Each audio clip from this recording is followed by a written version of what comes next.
যতটুকু রস হয় আর কি, এতটুকু রস হয়েছে।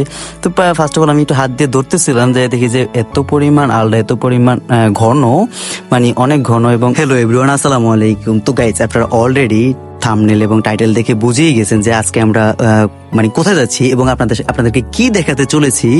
তো গাইস, যারা এখন আমাদের চ্যানেলটাকে সাবস্ক্রাইব করেনি তারা সাবস্ক্রাইব করে দিবেন, আর যারা সাবস্ক্রাইব করেছেন তাদেরকে অসংখ্য ধন্যবাদ।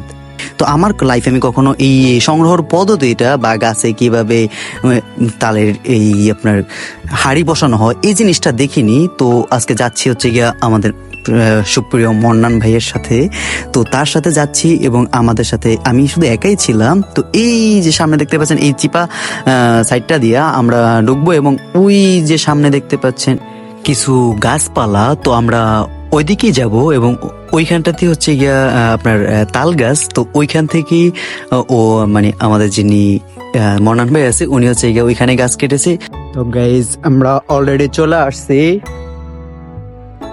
আমরা এখন যে জায়গাটাতে আসছি, এই জায়গাটার নাম হচ্ছে গিয়া বিডা। আর এইখানে অনেকগুলা তাল গাছ আছে। তো আর এদিকে হচ্ছে গিয়া গম ক্ষেত। এখন এই গমটা উঠানো হয়নি, এমনিতে এরিয়াতে দেখলাম যে অনেকের এই গম চলে আসছে। তো আমাদের মন্নান ভাই হচ্ছে গিয়ে আজকে আমাদেরকে মানে রস পারবে। সে নতুন ভাবে হচ্ছে গিয়া গাছ কাটছে। গাছটা হচ্ছে গিয়ে এই গাছটাই, এটাতেই গাছ কাটা হয়েছে।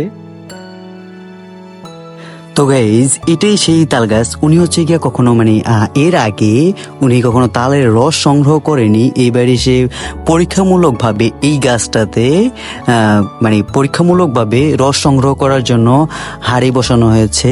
তো গত কয়েকদিন ধরে উনি হাঁড়ি বসিয়েছে এবং কিছুটা রস পেয়েছে।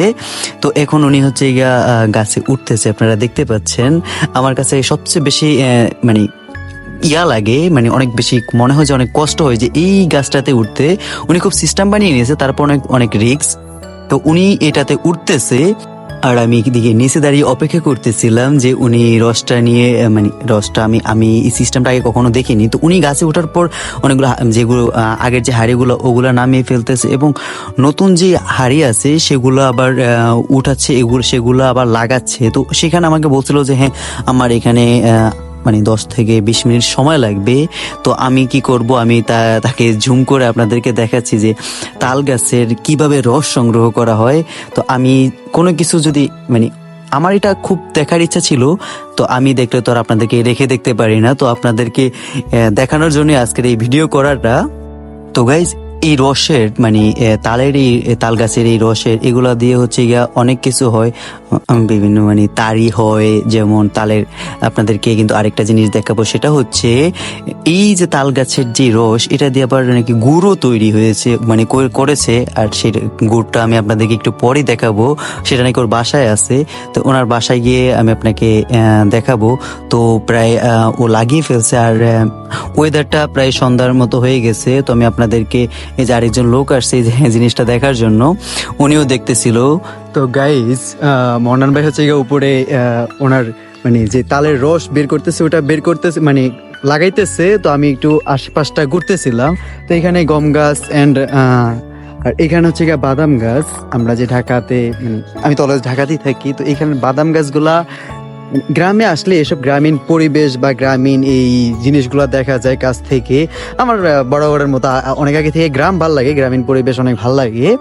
তো আমি সময় পাইলি ঢাকার বাইরে সবসময় চলে যাই। বিভিন্ন সাইডের ভিডিও আপনারা দেখেন যে আমি বেশিরভাগ গ্রামের সাইডের ভিডিওগুলো দিয়ে থাকি। তো এখানে আপনাদেরকে যদি কিছু গাছ দেখাই, তো গাইজ, এটা হলো গিয়া যে আমরা যে ঢাকাতে বাদাম খাই, এটাই সেই বাদাম গাছ। তো এখানে বাদাম গাছ আছে, আর মাঝখান দিয়ে হচ্ছে যে এটা ডাল, কি ডাল নাম জানি না, এটা ডাল গাছ। আর ওই সাইডে আছে হচ্ছে যে আপনার মরিচ গাছ। আশেপাশে এদিকে গম গাছ আপনাকে দেখালাম। কিন্তু বিলটা আমাদের যে এইটা যে বিল, তো এই বিলটা বেশি একটা বড় না। তো চারিদিকটা যদি আপনাকে দেখে বেশি একটা বড় না। এটার সাইডে ওই সাইডে আবার আরেকটা বিল আছে। তো এদিক দিয়ে বিলটা অনেক বড় ছিল। তো বাই দ্য ওয়ে এখানে একটা পুষ্করণী কাটা হয়েছে, দিক দিয়ে জায়গা ভরাট করা হয়েছে। আপনাদেরকে সেটা মানে আমাদের এই গ্রামের সৌন্দর্যটা অন্য কোনো এক ভিডিওতে তুলে ধরবো। তো আজকে আপনাদেরকে এদিকটা একটু দেখালাম। আর যে তাল গাছগুলো কাটতেছে, এখানে অনেকগুলো তাল গাছ হয়েছে। তো ওইটা শুধু একটা মাত্র মানে একটা মাত্র গাছ থেকেই আপনার তালের রস বের করতেছে। তো ওই যে দেখতে পাচ্ছেন তালের রস বের করতেছে, আপনাদেরকে একটু জুম করে দেখাই। এই যে দেখতেছেন তালের রস নিচ্ছে, এটা পরে পরে দেখাচ্ছি। তো গাইজ এদিকের আশপাশটা অনেক বেশি সুন্দর। আমাদের গ্রামটা আমার কাছে এই সময়টায় আসলে গ্রামটা অনেক বেশি সুন্দর লাগে। তো গাইজ আমরা যে শীতের সিজনে যেই খেজুরের রস খেয়ে থাকি বা খেজুরের গুড় খেয়ে থাকি, এই সেই খেজুর গাছ, এই খেজুর গাছগুলা থেকেই হচ্ছে কি আপনার এই যে এখানে একটা খেজুর গাছ আছে, এগুলা থেকে রস বের হয়। এই যে এই গাছটাকে অনেকবারই কাটা হয়েছে, যে দাগগুলা বসে আছে, এই সেই খেজুর গাছ। আর এখানে এই প্লেসটাতে অনেকগুলা খেজুর গাছ আছে। এই প্লেসটা অনেক বছর আগের পুরনো। তো এইখানে আমরা মানে ছোটবেলায় অনেক এসেছিলাম এবং এখানে আমার অনেক স্মৃতি আছে, এখানে পিকনিকও করেছিলাম।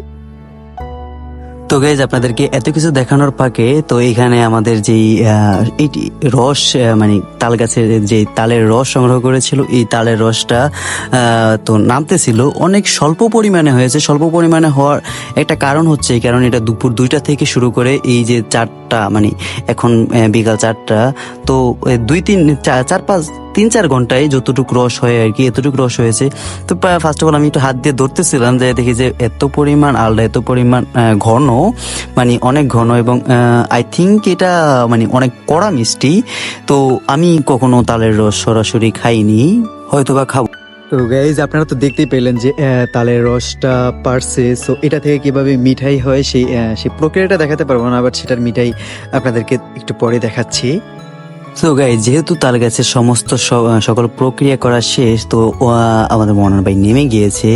এখন আমরা যাব হচ্ছে তার বাসায়, কিন্তু সে নেমে গিয়েছে। এখন আমরা ভাবতেছিলাম যে এদিকে আর একটু স্টে করবো নাকি, তো বলো যে না, তো আমাকে সে তালের রসটা দেখিয়ে, মিঠাইটা দেখিয়ে সে যেহেতু সন্ধ্যা হয়ে গেছে, ইফতারের টাইম হয়ে গেছে, তারা ইফতারি করবে। তো তার বাসায় চলে আসলাম। তো এই যে আপনারা দেখতে পাচ্ছেন, এটাই সেই তালের রস থেকে গুড়। তো এই গুড়টা মানে অনেক বেশি টেস্টি, অনেক বেশি মজাদার।